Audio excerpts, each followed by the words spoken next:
जय श्री सीताराम भक्तों, स्वागत है आपका हमारा YouTube चैनल ब्रह्मेश्वर महादेव ज्ञान दर्पण में।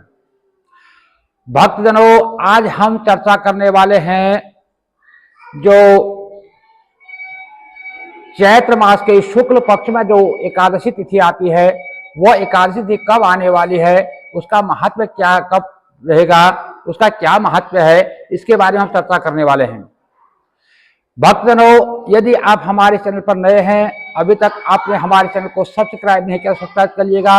वीडियो आपको अच्छी लगे तो इसको लाइक कीजिए, ज्यादा से ज्यादा लोगों तक शेयर कीजिएगा। भक्तजनों, भगवान श्री हरि विष्णु को जो है एकादशी तिथि जो है सबसे अति प्रिय होती है, क्योंकि ये जो है एकादशी तिथि जो है श्री हरि भगवान विष्णु के अंश से उत्पन्न होती है। इसलिए इसका स्मरण करने मात्र से, एकादशी का जो स्मरण करने मात्र से जो है मनुष्य के पापों का क्षय हो जाता है। और जो इसका व्रत कर लेता है, क्योंकि हर महीने में कृष्ण पक्ष और शुक्ल पक्ष की जो है हर महीने में 2 एकादशी होती है, पूरे वर्ष में जो है 24 एकादशी होती है और 2 एकादशी जो है मलमास की होती है। तो इस प्रकार से 26 एकादशियां होती हैं। जो मनुष्य 26 एकादशियों का जो है व्रत कर लेता है, वो मनुष्य जो है सारे पापों से छूट करके भगवान विष्णु के जो सामीप्य को प्राप्त कर लेता है। भक्तजनों, इसलिए हर सनातन प्रेमी को चाहिए, जैसे भी बन पड़े एकादशी का व्रत जरूर करना चाहिए। जो मनुष्य किसी कारण से जो है एकादशी का व्रत करने में असमर्थ हो, तो उन्हें जो है कम से कम उसके महात्म्य को पढ़ करके, उसकी कथा सुन करके और उसका पूजन जरूर करना चाहिए। भक्तजनों, एकादशी के जो नियम है वो एक दिन पहले जो है दसवीं तिथि से जो प्रारंभ हो जाते हैं। जैसे दसवीं के दिन जो है सात्विक भोजन लेना होता है और सदाचार से रहना होता है, ब्रह्मचर्य का पालन करना होता है। सायंकाल में जो है सूर्य अस्त होने से पहले जो है भोजन कर लेना होता है।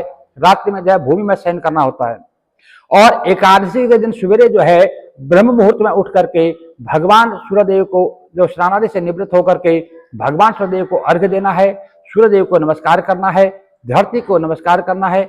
उसके बाद जो भी अपने घर में बड़े बुजुर्ग हैं सबको नमस्कार करके उनसे आशीर्वाद प्राप्त करना है। उसके बाद जो आपका पूजा का स्थल है, उस पूजा के स्थल में बैठ करके एक सुंदर घी का दीपक जलाना है और सबसे पहले जो है 1 मिनट के लिए मौन रह करके अपने सदगुरुदेव जी का ध्यान करना है। गुरुदेव जी से जो है मन ही मन आज्ञा लेनी है कि गुरुदेव, मैं जो है आज इस व्रत को कर रहा हूं या कर रही हूं, आपका जो अपना आशीर्वाद हमें प्रदान करें। भक्तों, उसके पश्चात एक संकल्प लेना होता है। संकल्प में जो है अपना नाम, अपना गोत्र, स्थान, तिथि, वार इत्यादि का उच्चारण करना होता है। भक्तों, संकल्प की संक्षेप विधि हम पहले बता चुके हैं, उसकी अलग से वीडियो हम पहले डाउनलोड कर चुके हैं। डिस्क्रिप्शन में उसका लिंक मिल जाएगा, वहां से देख करके आप संकल्प कर सकते हैं। इसके पश्चात संकल्प करने के बाद जो है भगवान श्री हरि विष्णु का जो है पूजन करना चाहिए। यदि मूर्ति रूप में है तो उनको जो है अभिषेक कीजिए। यदि चित्र रूप में है, फोटो है, तो उनको जो है 3 चम्मच पानी डाल करके पादोपाद्यम समर्पयामि नमः, हस्तो अर्घ्यं समर्पयामि नमः, मुखे आचमनीयं समर्पयामि नमः। इस प्रकार से इनको स्नान आदि से निवृत्त कराएं, अंग प्रोक्षण करें, चंदन लगाएं, अक्षत चढ़ाएं, पुष्प चढ़ाएं और पंचमेवा, पंच मिठाई इत्यादि उनको भोग अर्पण करें। इत्र लगाएं, उनको जो है यदि मूर्ति रूप में है तो उनको वस्त्र पहनावे, चित्र रूप में है तो कलावा जो है वस्त्र के रूप में उनको प्रदान करें। और उनको जो है केले का फल जो है भगवान श्री हरि विष्णु को अति प्रिय है। और जो भी आप भोग अर्पण करते हैं उसमें तुलसी दल जो है जरूर होना चाहिए, क्योंकि श्री हरि भगवान विष्णु को जो है बिना तुलसी दल के जो है कोई भी भोग जो है वो स्वीकार नहीं करते। इसलिए इसमें तुलसी दल जरूर अर्पण करें। और इस प्रकार से जो भगवान श्री हरि विष्णु का जो है पूजन करें, उनको जो है भोग लगाएं, फल अर्पण करें और पान का जोड़ा उनको अर्पण करें। उसके पश्चात जो है उनकी पूजा अर्चना करें। भक्तजनों, नाना प्रकार की स्थितियों के द्वारा जो है भगवान का जो है पूजन करना चाहिए, उनका गुणगान करना चाहिए। और यदि आपको कोई गुरु मंत्र प्राप्त है तो गुरु मंत्र के जो है कम से कम 5 माला 11 माला जो है जाप करनी चाहिए। यदि आपको गुरु मंत्र नहीं भी प्राप्त है तो आपको ओम नमो भगवते वासुदेवाय, नमो भगवते वासुदेवाय, कम से कम इस मंत्र का जो है 5 माला 7 माला 11 माला जो है आपको जाप करना है। भक्तजनों, इस प्रकार से श्री हरि भगवान विष्णु का जितना समय आपके पास मिले उनका पूजन करना चाहिए और उनकी कथा जरूर सुननी चाहिए। जो वैसे यदि कथा जो है सुबह प्रातः काल में सुन लें तो अति उत्तम है। यदि प्रातः काल में सुनने का किसी समय का अभाव होता है तो आप दोपहर में जो है दोपहर में भी इस कथा को सुन सकते हैं। शाम को जो है गोधूली बेला जो है प्रदोष काल में भी जो है आप इस कथा को सुन सकते हैं। इस प्रकार से सारा दिन जो है भगवान की पूजा अर्चना में लगाएं। सारा दिन जो है राम राम कृष्ण कृष्ण हरि हरि जपते हुए जो भी आप कार्य करें, जो भी आप पूजन करें, अब जो है श्री हरि भगवान विष्णु को जो है अर्पण करते जाएं।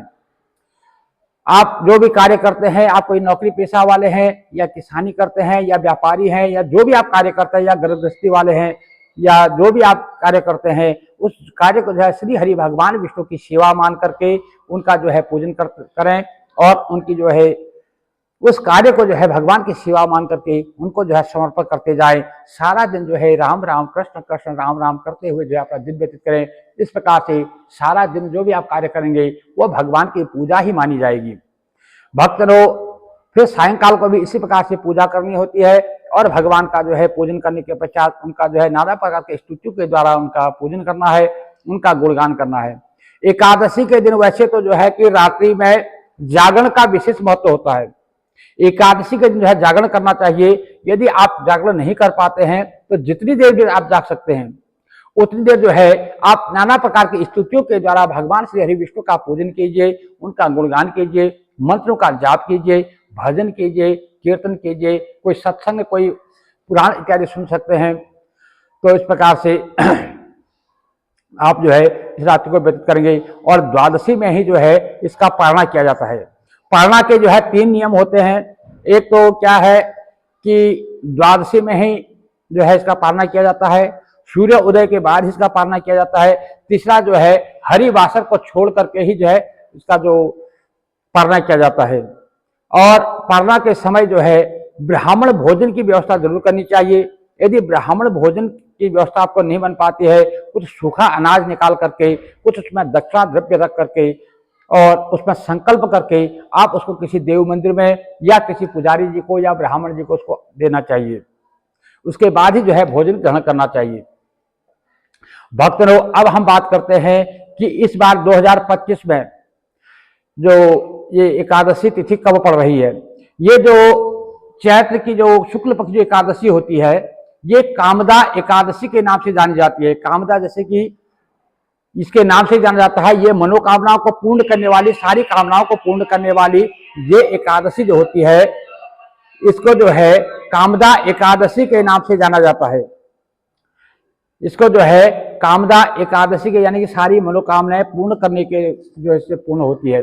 यदि कोई भी आपसे पाप बन पड़ता है, किसी प्रकार का आपसे पाप बन पड़ता है, इस कामदा एकादशी के व्रत को करने से उसके सारे पापों का जो है क्षय हो जाता है।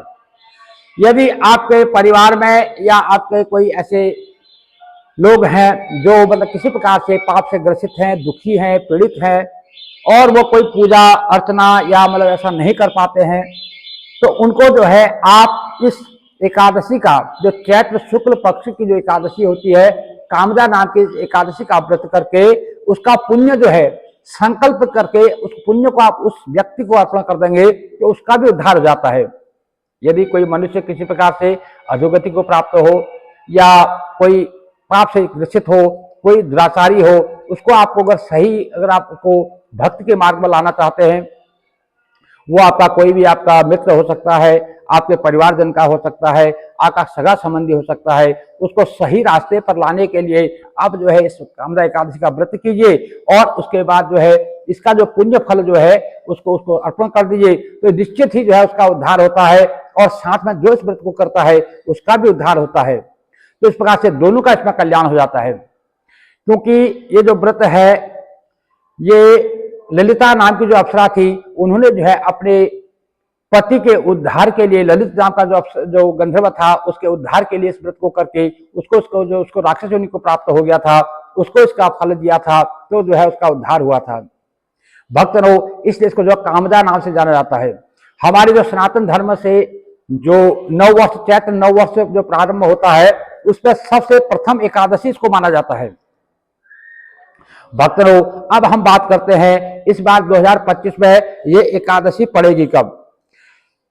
भक्तों एकादशी तिथि का जो प्रारंभ है वो 7 अप्रैल सोमवार को रात्रि में 8:01 पे जो है एकादशी तिथि का प्रारंभ हो रहा है, जो 8 अप्रैल 2025 मंगलवार को रात्रि में 9:14 पे जो है समाप्त होगी। इसलिए जो है सूर्य उदयकालीन जो एकादशी वो 8 अप्रैल मंगलवार 2025 को रहेगी। इसलिए जो है इसी दिन जो है इसका व्रत किया जाएगा, इसका पूजा इत्यादि जो है इसी दिन किया जाएगा।